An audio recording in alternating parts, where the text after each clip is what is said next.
What is going on, everyone? Welcome into another episode of the Chief Zone Podcast. I am Farzi Vasugian, your host of the Chief Zone Podcast, here for another Wednesday installment of the Chief Zone. It's the final day of July. You guys know what that means? Tomorrow we flip the calendar to the month of August. You guys know what that means? Tomorrow we get our first preseason game, baby. One more time. Yes, the Hall of Fame game. Everyone is looking forward to that. Football's back. Football is back. And the Chiefs will play in a little over a week, about a week and a half. If I'm not mistaken, in a week and a half, the Chiefs will have their first preseason game. That'll be on the road against the Jacksonville Jaguars. A lot of things to look forward to for the Kansas City Chiefs. Not going to be a very long show. Not a whole lot. I asked myself this morning, what am I even going to talk about on today's podcast? Well, the football gods decided to add some topics today, as there were a lot of injuries today. So we do have some things to get into on this episode of the Chiefs Zone Podcast. Going over today's practice, I would say today's practice probably the worst one for the Chiefs so far in terms of the amount of injuries that took place, and there are a couple big ones there that I think people are going to be a little concerned about, and hoping that the best outcome will occur in these situations. Listen, man, the reality is it's a physical sport. These things happen in training camp and in preseason games. There's no way around it. I mean, these kinds of things do happen, unfortunately, but nonetheless, we will. It's part of the sport. I've said this so many times. Injuries are part of sports in a very unforgiving way. So we'll talk about the injuries. There's one player for the Chiefs that's recently been making some strides in training camp, and I think that's important to get into. There's one player who is struggling immensely in training camp lately, so definitely need to touch on that. Also, if you guys missed it, Deron Cherry, Chiefs Hall of Famer, was a guest on the Chiefs Zone Podcast last night. Huge thanks to Deron Cherry. Also, a big shout out to Erin from the Deron Cherry Foundation. She was super cool. She really helped connect Deron and I. Essentially was the bridge in helping make that happen. So got to give a big shout out to her. If you missed any part of the Deron Cherry podcast, it is available on my Facebook, on my YouTube page, also on Apple and Spotify. I will play one highlight of that podcast for you guys tonight. There is actually something Deron said that got me fired up and excited. Something that I was already very excited about, but he just added like more excitement to that, if it was even possible. I'll play that clip for you guys a little later on today. See you guys in the chat. Appreciate you all on Facebook and YouTube watching live. Please give this a like, share it, speak your mind. Let me know your thoughts on anything. If you guys want to speak your mind, you guys can also call in to the podcast. If you guys want to give the podcast a call, want to speak your mind, turn on your camera, turn on your audio, and let me know what your thoughts are. So call in to the live stream as well. Just posted the link on Facebook and YouTube for those of you who want to chime in on there. Nick says, we got an NFL game tomorrow. Hell yeah, Nick! Listen, I'm just going to tell you guys how it's going to work. Going into that first quarter, we're all going to be so amped up. Football's back. And then like midway through the first quarter, we're all going to be tweeting, who in the hell are these guys? I mean, listen, no disrespect to anyone on the field, but I'm probably going to turn it off at halftime. I mean, I'm going to try. Listen, it's Thursday. Like, what's on TV? The Olympics? Okay. I mean, if you've got a setup kind of similar to mine, or if you're going to watch one on your phone and one on TV or on your laptop, things like that, I suppose that's one way to go around it. But I don't know. It's already out there that the Chicago Bears are not going to play any of their starters. So That's very typical protocol for the Hall of Fame game. Some teams, back when they had 4 preseason games, the third game was the dress rehearsal game where the starters would play into the second half, one drive into the second half. I can't remember who Chase Daniel was playing for, but I remember in the Hall of Fame game, whichever team he was with, I want to say it might have been Chicago, because Chicago had a Hall of Fame game that year. So they had 5 preseason games. The third game, they actually started Chase Daniel instead of the starters because they already used their dress rehearsal game a week earlier. So now with 3 preseason games, it's kind of up in the air how teams want to manage those kinds of things. Here's the question I've got for you guys, because I see some of you guys are commenting. A lot of you guys starting to come into the live stream here. I got a question for you guys. How much of the starters do you need to see? I mean, listen, I love Mahomes, Kelsey, Hollywood, Xavier Worthy, Pacheco, Chris Jones. Like, we want to see them, right? But it's the preseason, so we don't obviously need to see them from start to finish in a game. That'd be a little crazy. And obviously, Andy Reid won't do that. But how much of those guys do you need to see in the preseason? I'll tell you my answer right now, and I would love to see what you guys have to say. Personally, I don't need to see the starters for more than one possession for the first 2 games, and for that third game, I don't need to see any of the starters. I don't need to see any of them. Mahomes, Kelsey, Humphrey, Smith, Tooney. I mean, the entire offensive line, even the 2 guys competing for the left tackle spot for the last preseason game. I don't know how much of those guys we need to see in that final game. Obviously, the receivers that we're going to be relying on a lot this year: Rashee Rice, Hollywood Brown, Xavier Worthy, Pacheco, Clyde Edwards-Helaire, Noah Gray. I just don't know how much of those guys we really need to see in the preseason. Again, I want to see more Mahomes. Don't get me wrong. We all do. That's the beauty of the sport is you miss football, and that's a big reason why you tune into the preseason games, to see your favorite players, to see Mahomes and company. But I don't know if we need to see too much of those guys. Part of it is, and I see Kristen says it in the comments here, like, I just get so afraid of the injuries.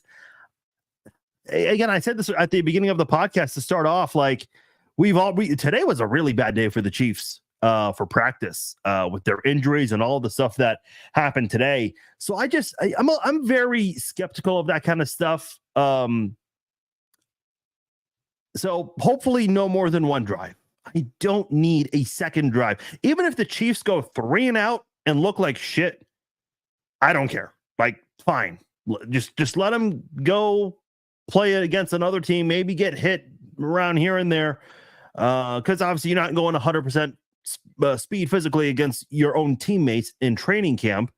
So I think that's, what you need to do in these preseason games.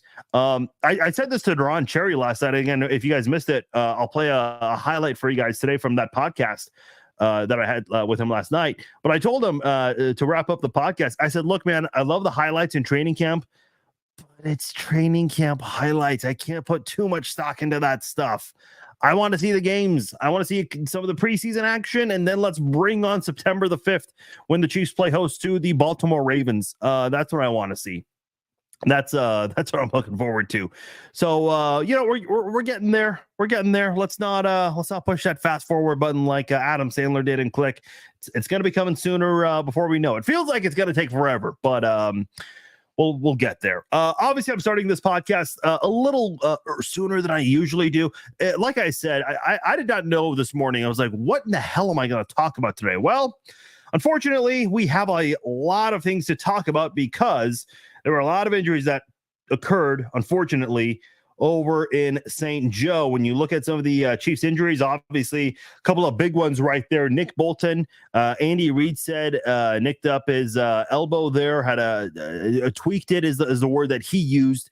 So generally, that's a positive sign that this is not very serious. Nick Bolton dealt with some injuries last year for the Chiefs, if you guys recall, during the 2023 season. That is when Drue Tranquill stepped up when he got more significant snaps on defense for the Chiefs, which was obviously huge for Kansas City's defense, as it had a huge season last year. Kadarius Toney dealt with an ankle injury, and this is a very unfortunate one because, listen, I said this on Twitter, and I'll say it again.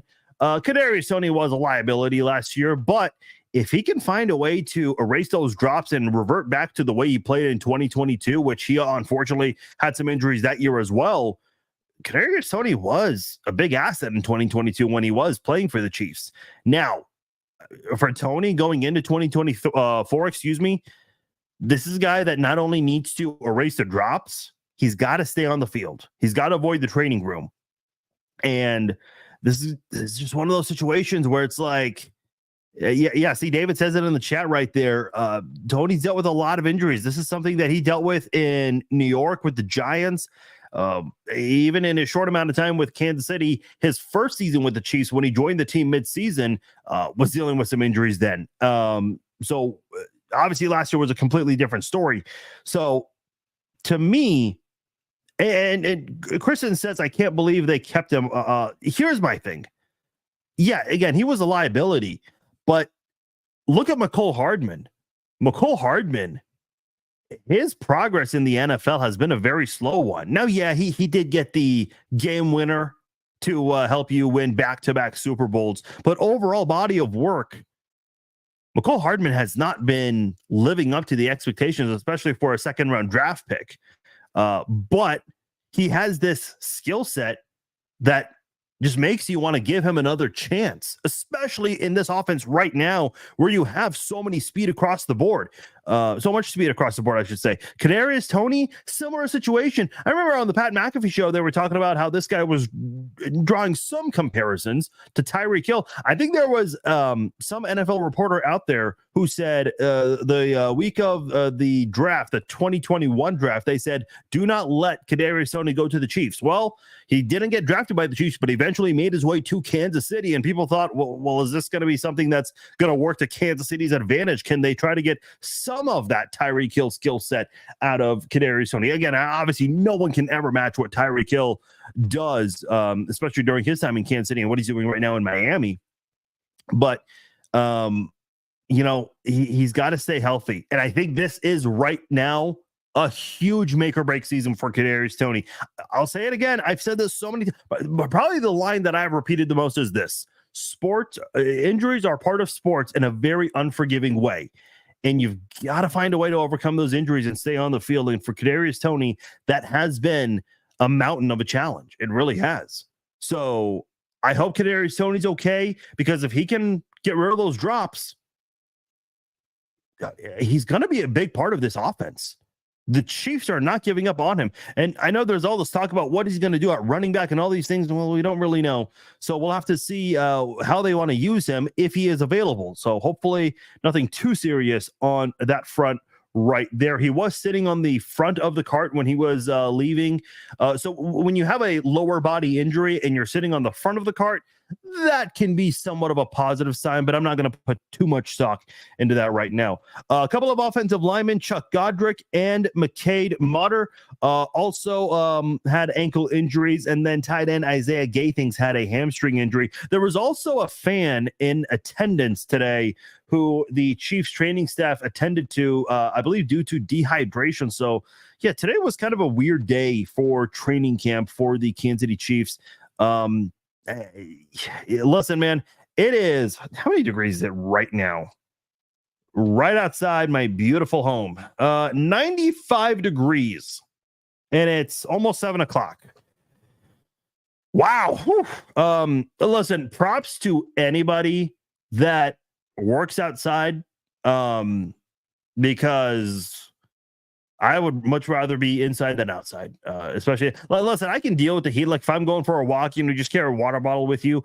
But man, if you're actually working outside, like in construction, or if you're a delivery driver, and sometimes those vehicles don't have the best AC, that can be a pain in the neck to deal with for sure. So if you're going to be going out there to training camp, definitely hydrate. It can be a pain in the ass. Yeah, Lori said warehouses. Yeah, 100%. At least you're indoors. Hopefully the AC. I know. Yeah, some warehouses don't have the best AC. So stay hydrated, especially in the Midwest when it can get hot as hell. I do want to talk about some training camp highlights because, and let me just preface by saying this to start off this topic here. This offseason, I was a lot more excited about OTAs and training camp because of all the players we have. I mean, even the punter, Matt Araiza, I'm just excited for. Obviously, he cleared his name from all of the things that he was accused of, and we all know he's got a cannon for a leg. Like, I'm excited to see that guy in the preseason too. Like when you're getting ready to try to three-peat and you're excited to see your punter, you know you have it really well for a football team. You really do. But there's a lot of things to look forward to. Now, I will say this: last year, we were told in training camp by the media that Patrick Mahomes and Marquez Valdes-Scantling, they have things down together. Well, unfortunately, that didn't translate into the same thing in the regular season. Yes, MVS did step up in the postseason. A couple of big catches in that Buffalo game, a touchdown grab in that San Francisco game coming off that big mishap the 49ers had. But overall body of work just did not pan out like the way they kind of made this down in training camp.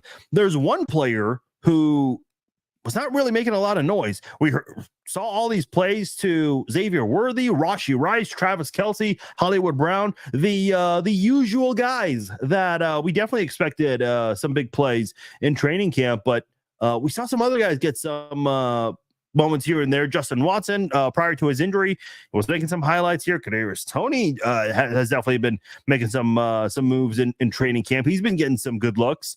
But a guy that's had a very quiet training camp was Sky Moore. Sky Moore's had a very quiet training camp. However, in the last couple of practices, Sky Moore has actually been stepping up the past couple of practice sessions in St. Joe and has made some big plays here. And I'll say this right now, and I don't want to speculate too much on this because we don't know the extent of these injuries, and it's very possible they might be held out because of preseason games or exhibition games. You're not putting too much stock into those games because they don't count. But Justin Watson and Kadarius Toney, they're injured right now. And again, Tony's injury just happened today, so I'm sure they've already gone through the evaluation process, and we'll learn more either tomorrow or later in the week. But right now, with Watson and Toney likely going to be sidelined, this is an opportunity for Sky Moore to perhaps keep his spot on the football team. I know a lot of people have been saying that Moore is going to stay on the team because he's under a rookie deal and it's going to be cheaper for the Chiefs. I don't know if the Chiefs are really going to do that. I don't think that's going to happen because the Chiefs want to make sure they've got the right players on the field. The play, if you guys recall from the Super Bowl, after Mahomes threw that pass to Hardman, he was running around celebrating, everyone hugging and kissing one another as the streamers were coming down. And Mahomes did his interview with Tracy Wolfson, and Tracy was asking about, what it meant to go back to back. And he immediately said, three-peat. We got a three-peat now. So the thought of going 3 in a row has already been installed the moment after the Mecole Hardman touchdown happened. So you got to put the best players on the field. Now, we got to see what Moore's going to do in these preseason games, try to step up and do better. But so far in the last couple of practices, Sky Moore's looked good. And again, listen, no one ever wants to see injuries occur. But as I've said so far today, injuries do happen. It's part of the sport. It is part of sports overall in a very unforgiving way. And with Watson and Toney, again, I want to be very clear. We don't know exactly the severity of those injuries, but if they're going to be sidelined for quite some time, meaning that they're not going to be on the team on the 53 going into week 1, maybe that's going to be the break that Sky Moore needs to be able to make the 53-man roster going into September the 5th for the Chiefs. So we'll have to see what we have on that front there. That's the position I'm probably going to be keeping my eye on the most. And I'm sure you guys all would probably feel the same way. The wide receivers. Like, you just want to see the drops go away. That's what probably would give a lot of Chiefs fans a boost in confidence going into September 5th, is if you can nullify the drops. And drops are going to happen. Every single team deals with drops. Every single team deals with penalties and other kinds of mishaps. But can you limit those? That's going to be the big question for the Chiefs in the preseason this year. I know Nico Remigio, a big name that a lot of Chiefs fans, and I think even the coaching staff, really are hoping that this guy can shine and have a good preseason. So we'll have to see what he does there. Jamar says, I'm having concerns over the left tackle position. Love the draft pick for Kingsley Suamataia, but I'm not sure if he's ready to be that guy. This is a very interesting topic here. I think this has been getting more concern than the wide receivers. And understandably so. I mean, the wide receivers are pretty confident that they can right the wrongs from last year, especially with the new guys, the speed you have that you didn't have last year. But you look at that left tackle spot, which is when you have a franchise quarterback like Patrick Mahomes, that blindside spot right there is the most important position on your football team. Look at the Cincinnati Bengals. They got a guy who we're very familiar with in Orlando Brown. Well, look at Orlando Brown. He led the NFL in QB pressures. And if Orlando Brown, let's just say he reduced that in allowed half of the amount of pressures, that might be a big difference maker in some games. You go out there, get second down sacks, forcing third and long, or you get a third down sack, and you're forcing either a field goal or a punt at that point. That can be a big difference maker right there.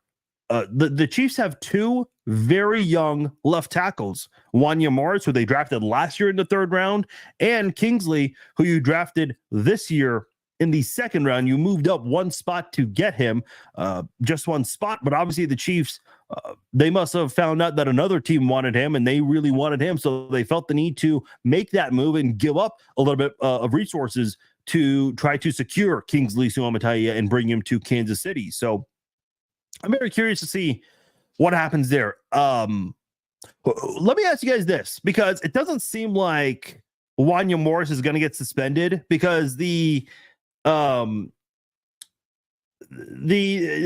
everyone's expecting Wanya to get some sort of suspension for the marijuana incident in the state of Kansas, which, listen, I know everyone has their opinions there. We'll just leave it at that.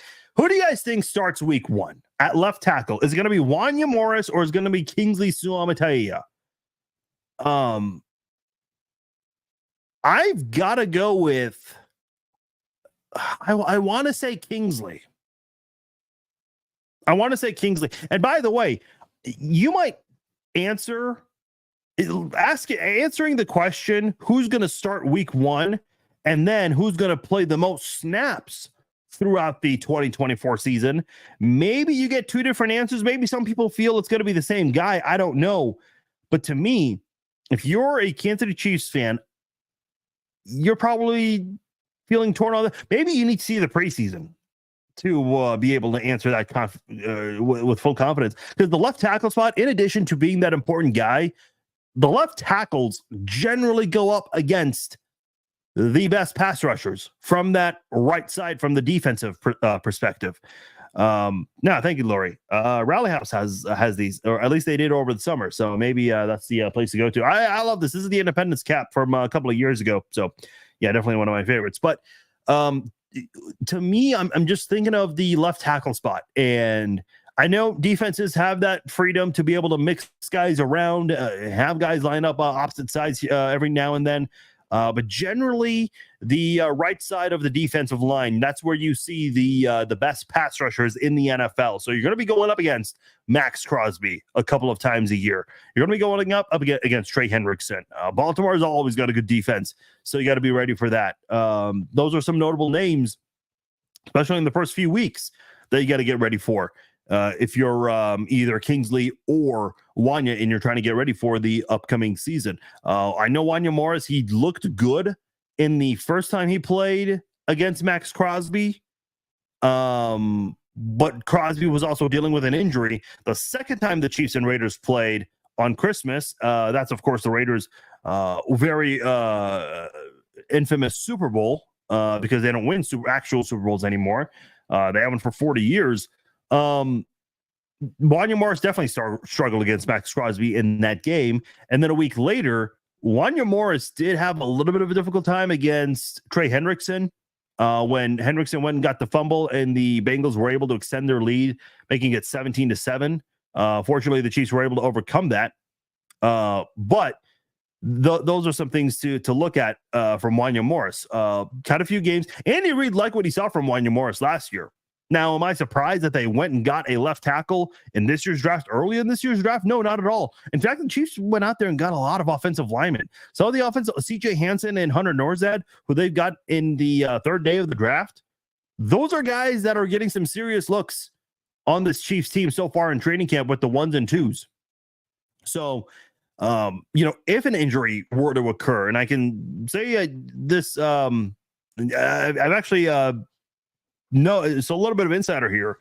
The Chiefs like CJ Hansen and Hunter Norzad a lot, to the point where they drafted them because they felt like if there was an injury to occur on this offensive line, those are two guys they brought in because they feel like they could fill in and do well if they have to play significant snaps as rookies this season. Listen, we saw Trey Smith unexpectedly start at right guard right away, and obviously he's been a monster at that position, and he's on his rookie deal right now. He's going to be looking for that big payday because he has not been making a lot of money the past few years, and he knows he's in for a big deal here. You know what I also Jamar also added this here. I can see Kingsley with the tight formation with the tight end. You know what I was thinking of the other day? I said this on a podcast recently. I can't remember exactly which podcast. You know what guy I'm really intrigued? Like, this didn't even occur to me. But something about this guy just made me think, okay, this guy might play more snaps than we expect. Is the rookie tight end who the Chiefs got in the 4th round, Jared Wiley. Now, if you have to get a number out of me as to how many times I think the Chiefs are going to target him this year, I would say anywhere from 20 to 30 passes. Anything more than that, I'd be very surprised. Even if Travis Kelce suffers an injury and misses significant time this year, hopefully that's not the case because they definitely need him. But even if that happens, I think Patrick Mahomes is going to be throwing the ball a lot to the top 3 receivers, Rashee Rice, Xavier Worthy, and Hollywood Brown. So I don't know if Jared Wiley's going to get a lot of looks as a pass catcher, but this is a guy that I would not be surprised one bit if he's out there lining up next to left tackles, kind of like what Jamar just said in the comments, because you think of his frame right there, 6'6", and what is he, 230? No, 250. Excuse me. That's a pretty good size for a tight end there, especially. I mean, you got someone that size, and if you guys want to double team someone on the edge, which for the life of me, I have no idea why the Chiefs did not do a lot of this last year. That can definitely make a big difference, and you'll keep Patrick Mahomes' jersey clean. He'll definitely deal with less pressures than he did last year, and it could definitely give Mahomes the opportunity he needs. Because if you give Patrick Mahomes the protection he needs with this offense that he has, the wide receiver speed that he has, he'll be able to make that throw. He'll be able to make that play, and you just got to hope the receivers will pull it in, hold on to it, and just take off and run into the end zone. That's all you need. Robert says some free agents out there. Read today, Juju Smith-Schuster might not make the New England Patriots team. Would the Chiefs be looking to add anyone? I asked this last night, and a lot of people actually were against this idea. You know, another former Chief who might not make that team's 53-man roster, a name I actually mentioned earlier on this podcast, is Marquez Valdes-Scantling. So Marquez Valdes-Scantling, I don't think a lot of people would be in favor of a reunion with him. But the other guy who the Chiefs signed in the 2022 offseason, Juju Smith-Schuster, who only was with the Chiefs for one season, there's a lot of growing speculation, and it's been out there for a few weeks now, that Juju Smith-Schuster might not make the Patriots 53-man roster. This is a team that a lot of people think might be the worst team in the AFC, potential competition for that number 1 draft pick this year. Listen, here's what a lot of people said in the comments. They said that if Juju Smith-Schuster can't make the Patriots roster, how is he going to make the Chiefs team? And that's not a bad point at all. It's actually a very valid point. Here's one counter argument I'll make to that. What if it's the system? There are a lot of guys, a lot of very good football players who go into a system that they do not fit at all. Now, Juju did have some bad moments last year, dropping passes and wasn't, living up to those expectations. Again, not all of it was his fault. I mean, New England was just a disaster last year. If you watch any of those games, if you just look at the box scores and the stats, you'll just see they were terrible. If somebody watched football for the very first time, last year, and you looked at that Patriots team and you said, hey, that coach is a 6-time Super Bowl champion, you'd be shocked. You'd be like, how is this guy a 6-time champ? Well, of course, he lost Tom Brady at some point, who went on to win a Super Bowl without him. But still, as a head coach, to win that many championships and to be labeled as a genius by so many people, it would still shock you to see someone of that caliber have such struggles like the Patriots did. So Elena is asking, do we have the salary space for Juju? Well, if he gets caught by that team, I don't think he's a guy that's going to be in position to demand a lot of money. I think he signed a 3-year, $33 million deal, so $11 million per year. Look, the Chiefs, I believe, do have the cap for that. Now, you got to make sure you have some room because injuries are going to occur and you're going to have to sign players as the season goes on to fill in for those injuries. But I would not be opposed one bit to bring Juju in. Now, let's say Juju does not make the football team in the final week of August. Do I think the Chiefs go after him right away? I don't think so. But if Juju's going to be available for quite some time, and if there's an injury, or if the NFL, in the Rashee Rice case, if that gets wrapped up much sooner than expected, then maybe the NFL might hand down a suspension then, and that would be maybe a big opportunity for the Chiefs to reunite with Juju Smith-Schuster.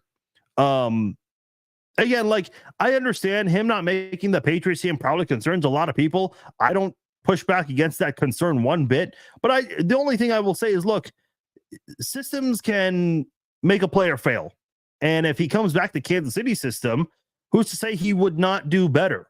Especially when you have Patrick Mahomes throwing the football to you. Andy Reid's your head coach. That would be my counter argument to that. Listen, I don't think you can ever have enough football players, especially at the wide receiver position, given what Kansas City wants to do this year. In a pass-heavy league, sure, give me a guy that is familiar with the system. If you need a little bit more power on that depth right there, sure, maybe Juju could be that guy, maybe. But I don't think it's going to be anything the Chiefs are going to be looking at very seriously unless they've got some injuries going around at the wide receiver position. We do need to talk about Luis Rees-Zammit because he has not looked very good. If you have followed any of the training camp highlights that some of the media has been putting out there, Luis Rees-Zammit has not looked very good. Whenever he gets a handoff, defenses have very few struggles getting to him. Defenses don't have a hard time getting in and closing in on Luis Rees-Zammit. In pass blocking drills, Luis Rees-Zammit got trucked. He gets pushed backwards. Now, this is what practice is for. But so far, he has not looked very good. Is any of that going to change in the next month? Can we maybe see a different side of him in these upcoming preseason games? Now, let's say LRZ does not make any progress. Would the Chiefs keep him, or would they try to put him on the practice squad? Because if they want to put him on the practice squad, he has to clear waivers first. And in my opinion, he will not clear waivers. Somebody will grab him. In my opinion, I think the two worst teams in the NFL right now are the Patriots and the Panthers. And it would not shock me one bit if those two teams went and got him. Also, he would also be a big benefit from a marketing standpoint, because anyone that bought an LRZ Chiefs jersey over in Wales, they'll probably want to get an LRZ Patriots jersey or a Panthers jersey. And it might sell maybe a few more tickets here and there. But I think, if you're the Chiefs, maybe you try to be more patient with him than you normally would for a football player, because if you do try to put him on the practice squad, again, he has to clear waivers, and I don't think he's going to be clearing those waivers. I do think there's one team, at least one team, that will try to snag him. Maybe not even for the fact that they feel like he might benefit their team, but just to get him away from Kansas City. Because if LRZ can pick it up and play better, that is just another dangerous weapon for Andy Reid and Patrick Mahomes in this offense, which is something nobody outside of Kansas City wants to see. Nobody wants to see that. But I do think if you're the Chiefs, there is a little bit of concern there. And if you are Luis Rees-Zammit, you definitely need to step it up in these next few practices. This is what practice is for, and this is maybe what you expected for a guy that's never played professional football before, coming from a different professional sport. But it does need to be better, especially when the goal is to go out there and win your third straight Super Bowl. Let's take a time out from all of this training camp talk here and give a shout out to our sponsor, SeatGeek. SeatGeek is the place where I go to for all of my sports ticketing needs. I got to see a couple of years ago the Jayhawks downtown in the Big 12 championship game. Went to a couple of Chiefs games last year, the week 1 opener against the Lions, and on the road to see them play the Raiders in Las Vegas. Went to a couple of Royals games this summer as well. Got to go to WWE Raw here in Kansas City. That was my first WWE event in 15 years. All of that because of SeatGeek. SeatGeek is the place where I go to for all of my sports ticketing needs. Keeps you honest. They show a green dot next to the ticket prices that are worth buying, means you're paying a good price for them. If you see a red dot, that means you're paying too much there. So do not buy those tickets from resellers. That's what I like about SeatGeek. Keeps you honest, lets you know if you're getting the best bang for your buck. And if you guys want to save $20 and you're a new SeatGeek customer, you can use my promo code FARZINE. All you have to do, if you're a new customer, pick your tickets at checkout, enter the promo code FARZINE, and you will save $20 off your first purchase from SeatGeek. Go to SeatGeek.com, select your tickets, and new customers at checkout can use the promo code FARZINE for $20 off their first purchase from SeatGeek.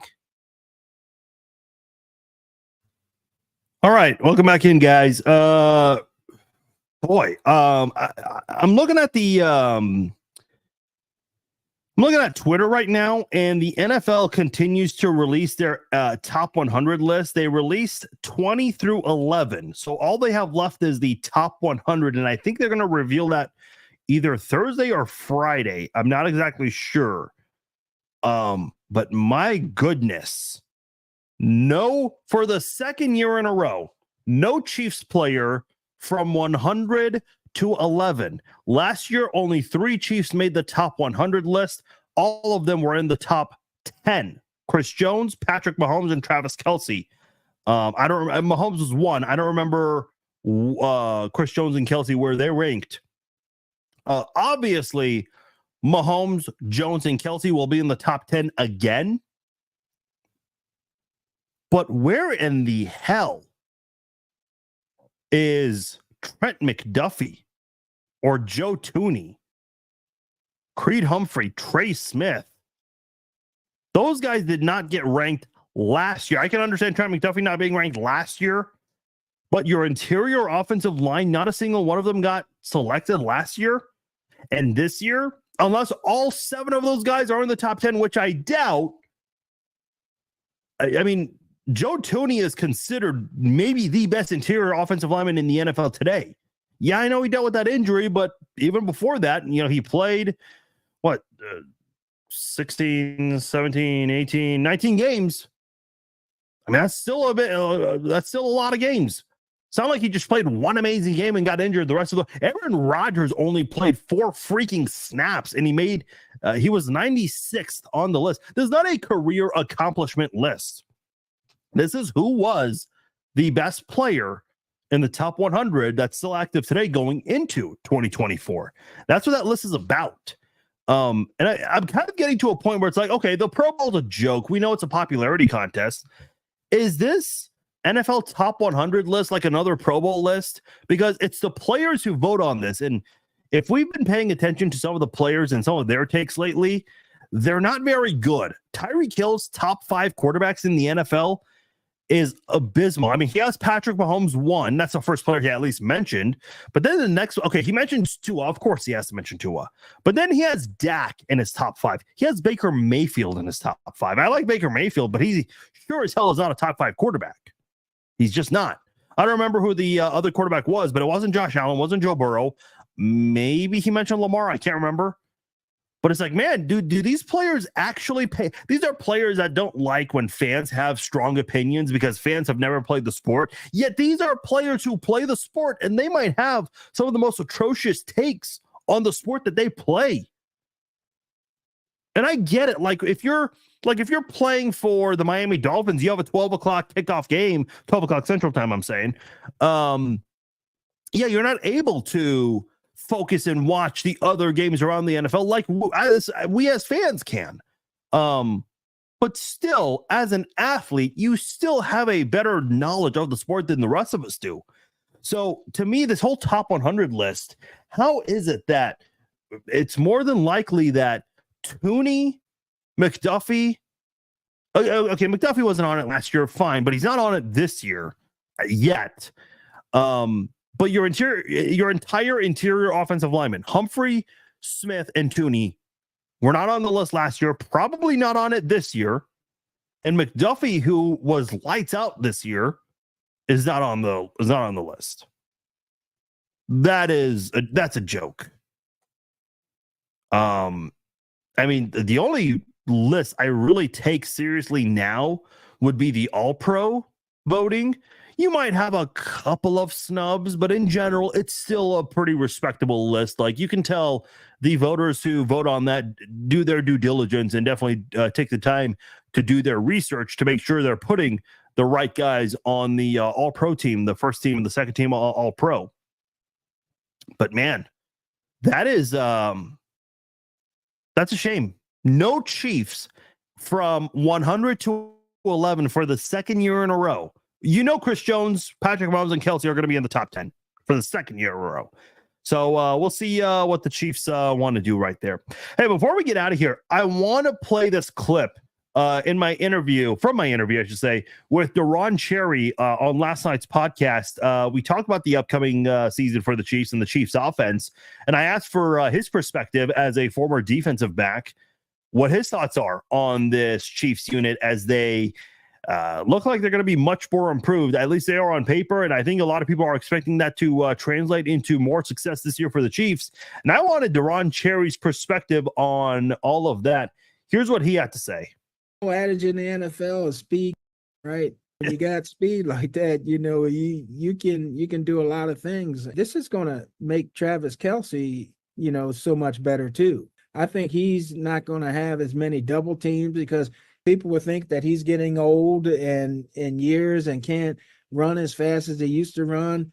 But I was watching him in practice yesterday, and he was getting down the field and getting open. And I think anybody that mistakes that Travis is at the end of his career and can't have a productive season, they're short-sighting themselves, and especially when they've got this speed on the outside now that Patrick can go up top. And, you know, you see him in practice, you see him going up top quite a bit to those guys on the outside, and the versatility that they're going to have, I think it's going to be even more explosive. They have the ability to be just as explosive as they were, you know, the first couple years that Patrick was behind the center and when he had Tyreek here, especially with the speed that they'll have on the outside.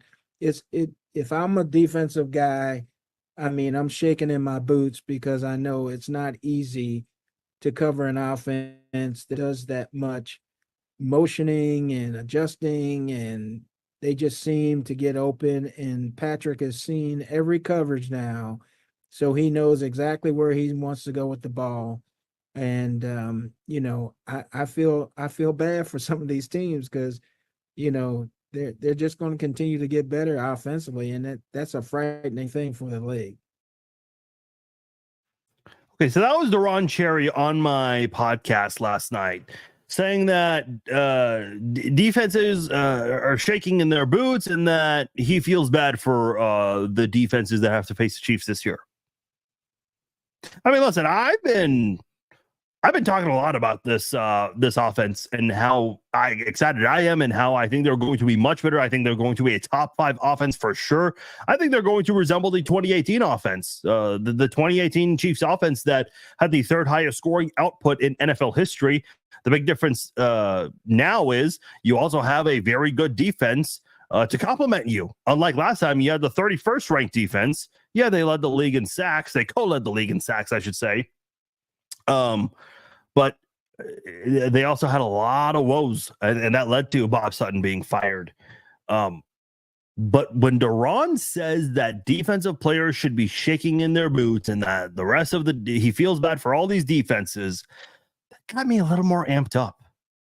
I mean, he didn't say anything that I didn't necessarily think before, but when he put it in those words, when he put it in that kind of window right there, I'm like, you know what?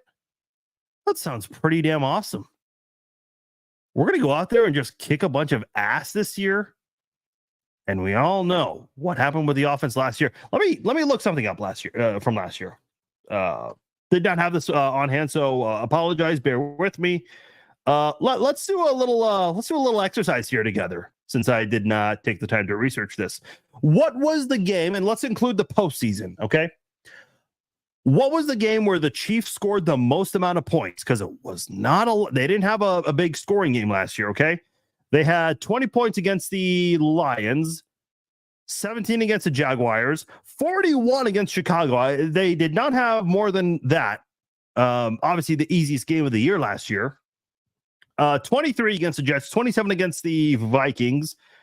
Denver, they scored 19. LA, they scored 31. They were 6-1 by that point. They lose to Denver. They scored 9 in that one. They bounced back in Germany and they beat Miami. They scored 21. They lose to the Eagles, scored 17. They put up 31 on the Raiders, 19 in the loss against Green Bay, 17 in the loss against Buffalo, 27 in the win against the Pats, 14 in the loss to Vegas, and then they won the rest of the way to the Super Bowl. Cincinnati, they scored 25 points, a majority of it coming from Butker. Against the Chargers with the backups, they scored 13 and they won. In the postseason, 26 points against the Dolphins, 27 against the Bills, 17 against the Ravens, and 25 in overtime in the Super Bowl to win and go back-to-back against the 49ers. So you only scored more than 30 points twice last year. Once against the Raiders, and you put up 41 on Chicago. So only 2 games last year where the Chiefs put up 30 or more points. Only 2 times. Let me just quickly, for the hell of it, let me look at the year before, because even though they didn't have Tyreek Hill in 2022, the Chiefs offense was still very good. They put up 44 against Arizona.